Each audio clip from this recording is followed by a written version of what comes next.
Good morning friends. आज हम बात करेंगे इम्पॉर्टेंट 7 सब्जेक्ट्स की गेट के इम्पॉर्टेंट 7 सब्जेक्ट की सिविल इंजीनियरिंग के रिस्पेक्ट में, जिसको कि अगर आप पढ़ते हुए जिसको कि आप जो मैं प्रोसीजर बताऊंगा उसको अगर आप फॉलो करते हो तो आप 60 टू 70 मार्क्स आसानी से गेन कर सकते हो। तो ज़्यादा देरी ना करते हुए हम शुरू करते हैं। तो पहला सब्जेक्ट है दोस्तों एफएम।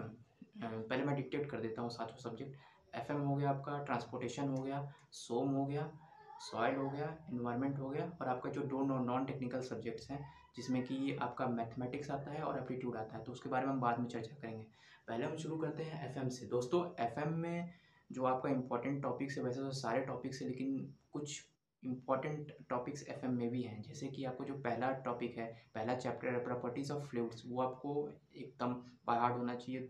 दूसरा आपका जो हो गया फ्लूइड काइनेमेटिक्स, फ्लूइड डायनेमिक्स, ये दोनों आपको किसी भी तरह बाय हार्ट करना है।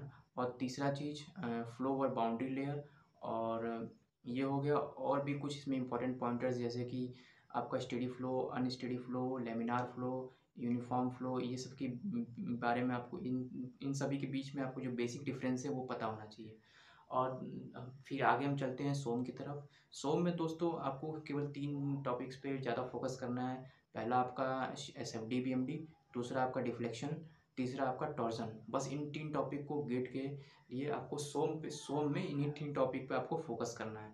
तीसरा जो सब्जेक्ट है वो है एनवायरनमेंट। एनवायरनमेंट में आपको जो पहला टॉपिक है क्वालिटी कैरेक्टरिस्टिक्स ऑफ वाटर, इसको आपको किसी भी तरह कुछ भी करके एक एक लिमिट, क्या कहाँ किसकी लिमिट है, इस पानी में जो इम्पोर्टेंट वो होते हैं उनकी कितनी लिमिट्स हैं, वो आपको mg पर लीटर के टर्म्स में वो आपको याद करनी ही पड़ेगी, जो कि क्वालिटी कैरेक्टरिस्टिक्स ऑफ वाटर में आती है।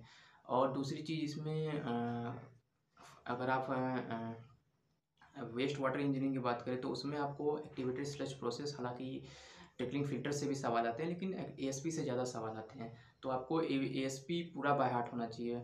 और इसमें जो आपका स्लज वॉल्यूम इंडेक्स है ये सब भी आप देख सकते हो। और तीसरी चीज़ जो आपका पहला जो आपका इसमें टॉपिक है पॉपुलेशन वाला, वो आपको अच्छे से बाय हार्ट होना चाहिए। पॉपुलेशन में कैसे फोरकास्ट करते हैं, और जो उसके जो रिलेटेड फार्मूलाज है वो आपको बाय हार्ट होना चाहिए अच्छे से। और अगर हम चौथे सब्जेक्ट की बात करें सॉइल, सॉइल में आपको शेयर स्ट्रेंथ हो गया, पहला चैप्टर सॉइल का जिसमें वॉइड रेशियो, बल्क मॉडुलस, ये जो फॉर्मूलेज हैं तो ये आपको अच्छे से रिवाइज होना चाहिए। और जो अगर हम बात करें नेक्स्ट लास्ट सब्जेक्ट ट्रांसपोर्टेशन की, ट्रांसपोर्टेशन में देखिए दोस्तों मेजरली हाईवे आता है। रेलवे का 1-2 क्वेश्चन पिछले हम 2-3 सालों से ही देख रहे हैं, वरना मेजरली हाईवे आता है। तो आपको हाईवे इंजीनियरिंग पे फोकस करना है। हाईवे में सभी टॉपिक्स पे बेसिकली जो आपका ज्योमेट्रिक डिज़ाइन है उस पर आप पूरा फोकस करो। और ट्रैफिक, ट्रैफिक दोस्तों मोस्ट इंपॉर्टेंट टॉपिक है हाईवे इंजीनियरिंग का। दोस्तों अगर हम बात करें नॉन टेक्निकल की, उसमें आपका एप्टीट्यूड और मैथ्स आता है। तो इसमें हम नहीं कह सकते कि कुछ इम्पोर्टेंट, हाँ मैथ्स में हम कह सकते हैं लीनियर अलजेब्रा से ज़्यादा आते हैं क्वेश्चंस, और न्यूमेरिकल इंटीग्रेशन से, और फोरियर से, और आपका कैलकुलस से भी आ जाते हैं क्वेश्चन।